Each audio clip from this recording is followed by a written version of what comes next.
After the fall of Krakoa, the man known as Logan hit the road and never looked back. What adventures did he get himself into along the way? Well, let's hop into the pages of Savage Wolverine issue number 1 and find out what happens next together, shall we? So then, as I said at the jump, this story takes place sometime not long after the disillusionment of Krakoa. Wolverine is on his chopper riding the highways and byways of America, looking for the finest diners, drive-ins, and dives, or whatever it is he does with his free time these days. One fateful evening, Wolverine ended up coming under attack by an AIM hit squad. He was able to make short work of the mooks, but his motorcycle, unfortunately, sprung a gas leak and needed to be fixed. The closest town was a small, dead-end hole in the wall going by the name of Tropica, a place where they don't exactly seem to take too kindly to mutants around these parts. Wolverine opts to grab a six-pack and a room at the local motel for the night while his bike is getting fixed. To the artist's credit, I actually really appreciate what this issue does with perspective, mainly that once again they really go out of their way to showcase what a short king Logan truly is. Which honestly at this point you gotta wonder, how does anyone not recognize who Wolverine is anymore? Is there a lot of 5'0" hairy surly Canadians running around? Now before Logan can turn on in for the night, he ends up hearing a massive disturbance upstairs. It seems that a group of local roughnecks are trying to kick down a door and kidnap the man inside. Naturally, Wolverine can't let this happen, and as such he flies into action to save this guy's life. Surprising though, these roughnecks aren't any regular shit kickers, as not too long into the fight they all end up growing hands all over their faces and bodies. Yep, it's a real Cronenberg body horror nightmare up in here. Another piece of credit I will give this issue is that it's called Savage Wolverine, and it is indeed savage. There's a lot of blood and guts, as well as some fairly dark twists and turns in the story as well. Logan saves the guy in question, whose name turns out to be Jack Mason, and right as he's about to interrogate one of the thugs, the hand on his body ends up strangling him so that he can't give away his boss, a guy by the name of Hardy.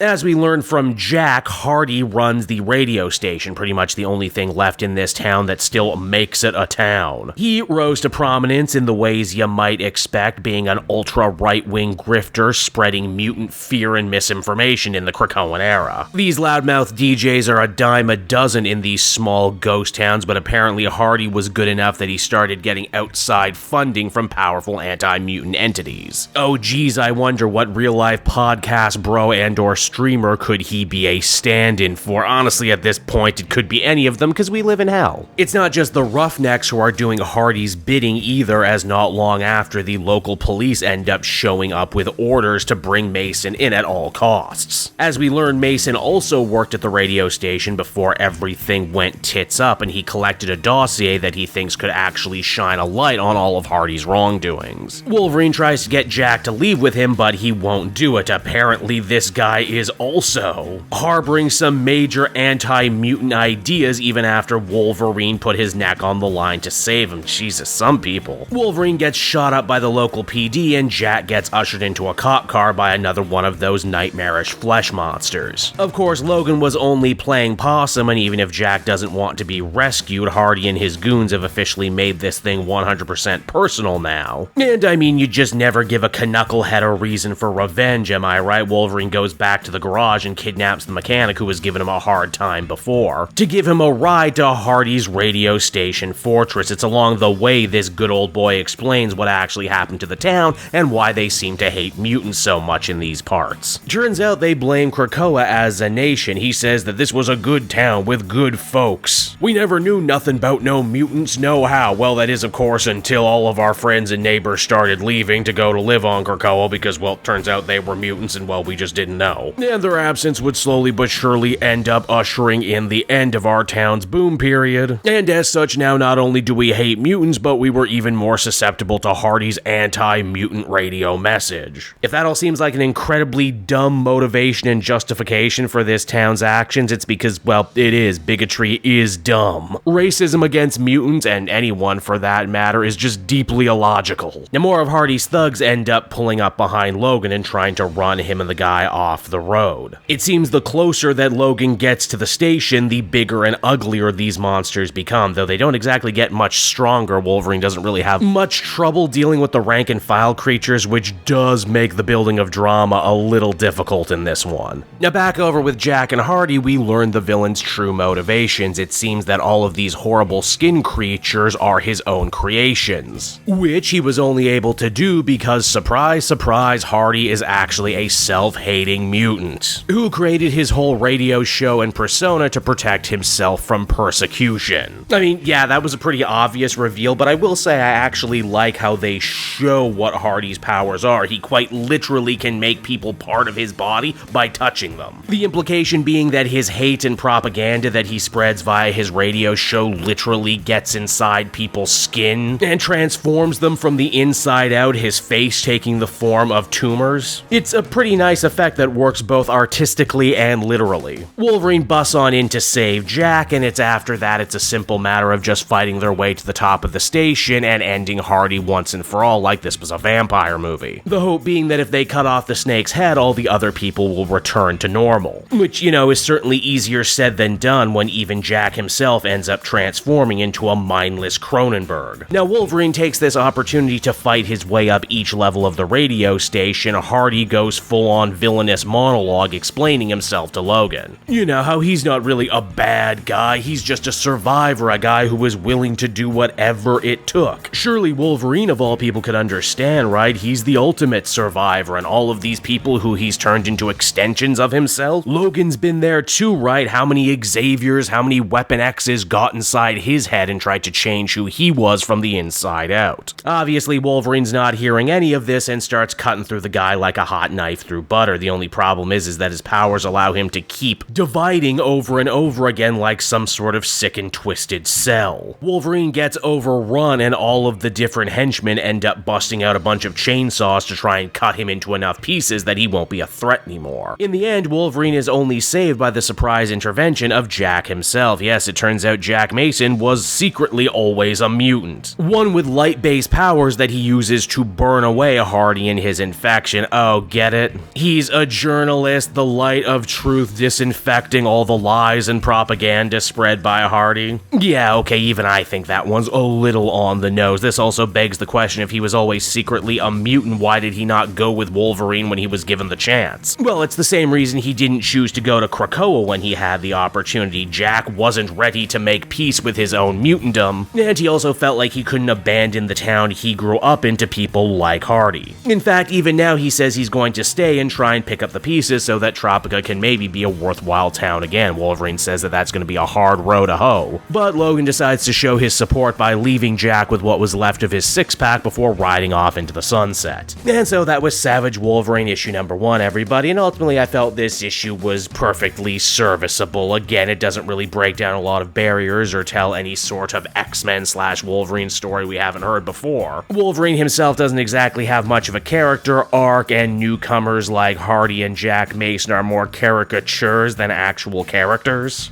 But for what it's worth, I did feel this one-and-done story actually did have two things going for it that I have to compliment it for: immaculate small-town horror vibes, as well as some fairly decent body horror gore. I had a good enough time with it, but I wouldn't exactly call it necessary reading or tell you that you need to run out and pick it up right away.